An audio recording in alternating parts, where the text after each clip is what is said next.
Hello everyone. ইরানের former supreme leader Ayatollah Ali Khamenei, তাকে USA, America আর Israel তারা যৌথ বিমান হানার মাধ্যমে তাকে মেরে ফেলেছে। বম্বিং করেছিল তাদের যে ইরানের সুপ্রিম লিডারের যে কমপ্লেক্স ছিল, অফিসিয়াল কমপ্লেক্স, সেখানে বম্বিং করে তাকে মেরে ফেলা হয়েছে। সেটা গোটা বিশ্ব আজকে জানে।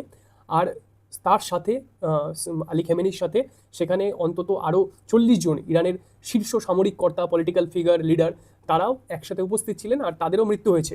আর ইরানের স্টেট মিডিয়াও কিন্তু এটা কনফার্ম করেছে। তো এখানে প্রথম প্রশ্ন যেটা আসে যে হঠাৎ করে আমেরিকা আর ইসরায়েল কেন আবার ইরানের উপর হামলা শুরু করলো আর আলী খেমেনিকে হত্যা করলো। তো ইরান আর ইরানের সাথে আমেরিকার ইসরায়েলের শত্রুতার সম্পর্ক কিন্তু বহু পুরনো। গত বছরই ইউএস আর ইসরায়েল মিলে ইরানের উপর টানা বহুদিন ধরে এই বিমান হানা চালিয়েছিল, বিভিন্ন জায়গায় বম্বিং করেছিল। আর তাদের মূল লক্ষ্য ছিল ইরানের যে নিউক্লিয়ার ফেসিলিটিগুলো সেগুলোকে পুরোপুরি ধ্বংস করা। কারণ আমেরিকার আর ইসরায়েলের মতে ইরান নিউক্লিয়ার যে রিসার্চ, ইরানের যে নিউক্লিয়ার আর&ডি রিসার্চ, সেটার পুরো উদ্দেশ্য হলো নিউক্লিয়ার বম্ব ডেভেলপ করা। সেটাকে কোনো পিসফুল পারপাসে ইরান কাজে লাগাচ্ছে না। তাদের পুরো মোটিভটাই নাকি নিউক্লিয়ার বম্ব ডেভেলপ করা। আর যদি তারা একবার নিউক্লিয়ার বম্ব ডেভেলপ করতে সক্ষম হয়, তাহলে ইরানের হাত থেকে ইসরায়েল, আমেরিকার অন্যান্য যে অ্যালায়েন্স রয়েছে এই মিডল ইস্টে, সেই অ্যালায়েন্স কান্ট্রিগুলো আর ইভেন আমেরিকার যে ভূভাগ, সেটাও কিন্তু কোনোভাবেই ইরানের হাত থেকে সুরক্ষিত থাকবে না। আর সেই জন্যই ইরানের নিউক্লিয়ার ফেসিলিটি, নিউক্লিয়ার রিসার্চ, এগুলোকে পুরোপুরি ধ্বংস করার জন্য গত বছর জুন মাসে ইউএস ইসরায়েল একসাথে ইরানের ওপর বারে বারে বম্বিং চালিয়েছিল। আমেরিকার B2 বম্বার দিয়ে তারা ইরানের নিউক্লিয়ার ফেসিলিটিগুলো মূলত ডিপ আন্ডারগ্রাউন্ডে অবস্থিত, মানে মাটির অনেক গভীরে অবস্থিত, যাতে নর্মাল বোমা হানা থেকে সেগুলো বাঁচতে পারে। কিন্তু আমেরিকার একটা স্পেশাল বোমা রয়েছে, যেটা B2 বম্বার বলা হয়। তো সেটা সারা বিশ্বের মধ্যে শুধুমাত্র আমেরিকার কাছে রয়েছে, যেটাকে বাংকার বম্বও বলা হয়, কারণ একেবারে মাটির গভীরে গিয়ে সেটা আঘাত করতে পারে। তো সেই হামলাও আমেরিকা গত বছর চালিয়েছিল ইরানের ওপরে। আর বলা হচ্ছিল যে আন্ডারগ্রাউন্ডে ইরানের যে নিউক্লিয়ার ফেসিলিটিগুলো আছে সেগুলোকে আমেরিকা পুরোপুরি ধ্বংস করে দিয়েছে। তো তারপর কিন্তু সিচুয়েশন অনেকটা আবার নিউট্রাল হয়ে এসেছিল, মানে যে যুদ্ধটা চলছিল, যে সংঘর্ষটা চলছিল, সেটা অনেকটা ঠান্ডা হয়ে এসেছিল। যদিও দুপক্ষের মধ্যে কোনো নিউক্লিয়ার ডিল কিন্তু তখনও পর্যন্ত হয়নি। তো তারপর থেকে এখনও পর্যন্ত নিউক্লিয়ার ডিলের জন্য বারবার কথা চলছিল। আমেরিকার ইরানের মধ্যে নিউক্লিয়ার ডিল নিয়ে একটা মধ্যস্থতাও করার চেষ্টা করা হচ্ছিল। কিন্তু তার মাঝেই ডোনাল্ড ট্রাম্প আবার ইসরায়েলের সাথে, নেতানিয়াহুর সাথে একসাথে হয়ে ইরানের উপর এই সামরিক হামলা চালিয়ে দেয়। বিভিন্ন ফাইটার জেট ইরানের আকাশে গিয়ে ইরানকে বম্বিং করতে শুরু করে।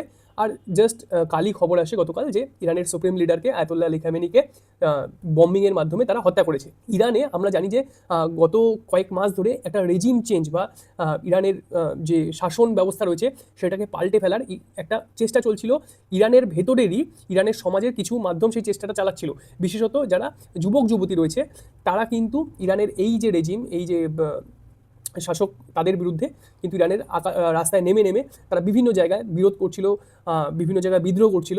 আর প্রচুর মানুষ কিন্তু সরকার বিরোধী আন্দোলনে মারাও যায়। তো সেই সময়ও কিন্তু ডোনাল্ড ট্রাম্প বারবার এই হুঁশিয়ারি ইরানকে দিচ্ছিল যে তারা যেন সাধারণ মানুষের ওপরে, তাদের নাগরিকদের ওপরে এইভাবে অত্যাচার করা, তাদেরকে ডিটেন করে নেওয়া, তাদের ওপর, মানে যেগুলো ইরানের প্রশাসন ব্যবস্থা বারে বারে তাদের নাগরিকদেরকে দমিয়ে রাখতে, সিচুয়েশন কন্ট্রোল করতে যে ব্যবস্থাগুলো নিয়ে থাকে আমরা শুনে এসেছি, সেগুলো যাতে বন্ধ করে ইমিডিয়েটলি, সেই রকম একটা থ্রেট কিন্তু ডোনাল্ড ট্রাম্প এর আগেও ইরানকে বারবার দিচ্ছিল। কিন্তু এই যে হঠাৎ করে সিচুয়েশনটা একেবারে এসকেলেট করে গেল আর এভাবে ইরানের সুপ্রিম লিডারকে বম্বিং করে হত্যা করা হলো, এটা হয়তো মানে বিশ্বের যারা লিডার রয়েছে তারা অনেকেই আশা করেনি যে ইউএস আর ইসরায়েল এতটা এক্সট্রিম একটা স্টেপ হঠাৎ করে নিয়ে নেবে। তো এখানে এখন আমরা যেগুলো ডিরেক্ট এফেক্ট আমরা জানি যে ইরান কিন্তু রিটালিয়েশনের জন্য তাদের সুপ্রিম লিডারকে এই যে হত্যা করা হলো, তাদের সিনিয়র অফিসিয়ালদের, লিডারদের, পলিটিক্যাল রিলিজিয়াস ফিগারদের হত্যা করা হলো, তার প্রতিশোধ নেওয়ার জন্য ইরান কিন্তু ক্রমাগত মিসাইল হানা চালিয়ে যাচ্ছে। ইরানের প্রতিরক্ষা ব্যবস্থা, যেটা এয়ার ডিফেন্স সিস্টেম, সেটা কিন্তু প্রায় নেই। কারণ ইরানের আকাশে রীতিমতো আমেরিকান বম্বার, ইসরায়েলের বম্বার বিমানগুলো গিয়ে, ফাইটার জেটগুলো গিয়ে ইরানের বিভিন্ন জায়গায় বম্বিং করে আসছে। কিন্তু ইরানের আর্সেনালে কি রয়েছে? তাদের কাছে রয়েছে প্রচুর ব্যালিস্টিক মিসাইল, প্রচুর মিসাইল রয়েছে। তো ইরান কি করছে? ইরান ডিফেন্স করতে পারছে না, কিন্তু মিডল ইস্টে আমেরিকার যে অ্যালাই কান্ট্রিগুলো রয়েছে সেই কান্ট্রিগুলোর ওপরে কিন্তু ইরান ক্রমাগত এই মিসাইল বর্ষণ করে যাচ্ছে। আমরা আজ দুবাইয়ের অবস্থা যদি দেখি, দুবাইকে এত সেফ একটা জায়গা বলা হয় পুরো মিডল ইস্টের মধ্যে, একটা লাক্সারি, সেফটি, এগুলোর জন্য দুবাই বিখ্যাত। সেই দুবাইয়ের আকাশে আজ ইরানের মিসাইল ঘন ঘন দেখা যাচ্ছে। বুর্জ আল আরবের সামনে ইরানের মিসাইল সেখানে ল্যান্ড করেছে, আর সেখানে যারা ট্যুরিস্ট ঘুরতে গেছেন তারা রীতিমতো ভীত সন্ত্রস্ত। তাদের ফ্লাইট ক্যান্সেল হয়ে গেছে, তারা কবে ফিরতে পারবে তারা বুঝতে পারছে না। আর শুধু দুবাই না, এর আশেপাশে বাহরিন, আমরা যদি বাহরিনের কথা বলি, সেখানেও ইরানের মিসাইল গিয়ে পড়েছে। তো মিডল ইস্টে যে সমস্ত জায়গায় ইউএসের বেস আছে, আমেরিকার বেস আছে, যে সমস্ত জায়গায় আমেরিকার অ্যালাই আছে, প্রত্যেকটা জায়গায় কিন্তু ইরান আজকে নিশানা করছে।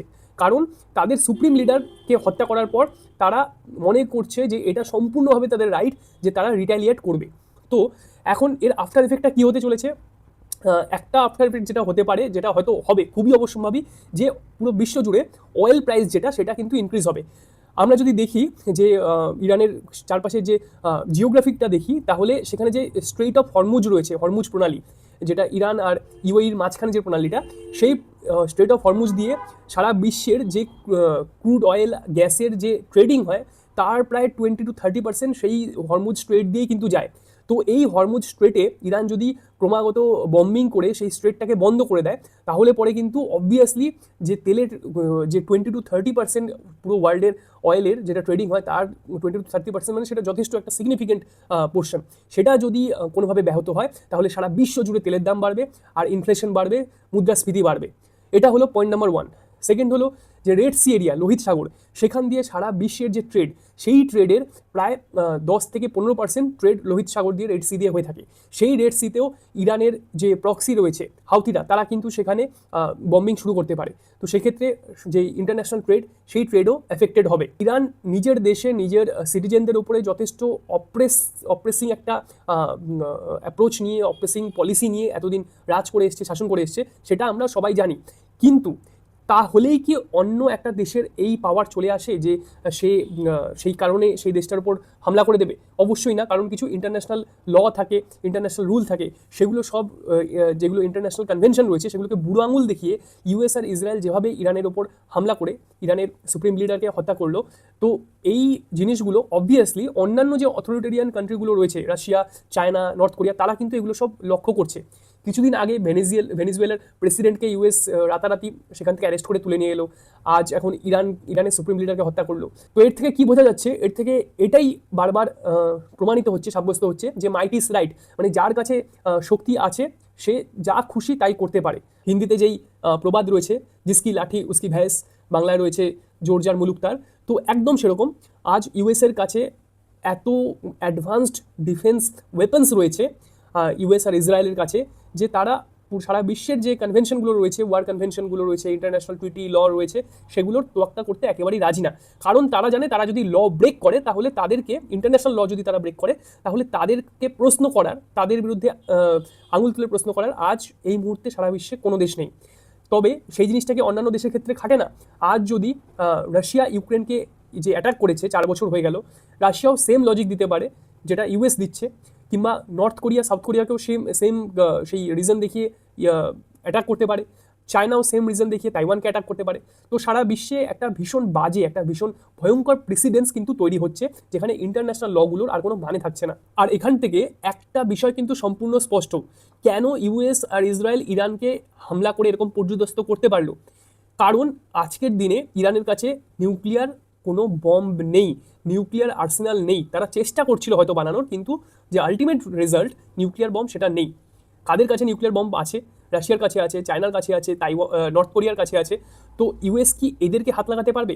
অবভিয়াসলি পারবে না, কারণ এদের কাছে নিউক্লিয়ার বম্বটা রয়েছে। তো যেই কান্ট্রিগুলো আজকে এই সিনারিওটা ওয়াচ করছে, দেখছে, তারা সবাই এটা খুব ভালোভাবে বুঝে গেছে যে নিজেকে বাঁচাতে হলে, নিজের শাসন, নিজের অটোনমিকে বাঁচাতে হলে নিউক্লিয়ার বম্ব থাকা, রিটেলিয়েট করার এনাফ পাওয়ার থাকাটা কিন্তু সবচেয়ে বেশি জরুরি। আর এর থেকে একটা নিউক্লিয়ার ওয়েপন ডেভেলপ করার, আরও বেশি মিসাইল বানানোর, নিউক্লিয়ার মিসাইল আরও প্রচুর সংখ্যায় নিজের আর্সেনালে অ্যাড করার একটা মানে ভয়ঙ্কর রেস কিন্তু সারা বিশ্ব জুড়ে শুরু হয়ে যাবে। আরও বিভিন্ন ছোট ছোট দেশ নানাভাবে নিউক্লিয়ার ম্যাটেরিয়াল, নিউক্লিয়ার সাজ সরঞ্জাম, মিসাইলের বিভিন্ন যে তথ্য, ডেটা, সেগুলো কিভাবে হাতানো যায়, সেগুলো কিভাবে অ্যাকোয়ার করা যায়, সেই দিকে কিন্তু আরও প্রবল চেষ্টা চালাবে। আর যেই দেশগুলো অলরেডি নিউক্লিয়ার কেপেবল, তারা নিজেদের নিউক্লিয়ার মিসাইলে আরও বেশি সংখ্যায় মিসাইল, আরও নতুন নতুন নিউক্লিয়ার ওয়েপন অ্যাড করার চেষ্টা করবে। আর সারা বিশ্বের জন্য, বিশ্বের শান্তির জন্য সেটা কিন্তু কোনোভাবেই মানে একটা ভালো দিকে যাবে না, সেটা বরং খুব একটা ভয়ঙ্কর দিকে, ভয়ঙ্কর পরিণতির দিকেই কিন্তু বিশ্বকে নিয়ে যাবে। তো এই হলো ইসরায়েলের আর আমেরিকার সাথে ইরানের যে যুদ্ধ, ভয়ঙ্কর যুদ্ধই বলবো, চালু হয়ে গেছে, সেটার যে ফ্যাক্ট, যে বাস্তবিকতা, সেটাই আপনাদের কাছে তুলে ধরার চেষ্টা করলাম। যদি আজকের ভিডিও আপনাদের ইনফরমেটিভ মনে হয়ে থাকে, যদি অ্যানালিসিস আপনাদের ভালো লেগে থাকে, তাহলে অবশ্যই লাইক করুন, চ্যানেলকে অবশ্যই সাবস্ক্রাইব করুন, আর এরকমই কোনো ইনফরমেটিভ ভিডিও নিয়ে দেখা হবে খুব তাড়াতাড়ি।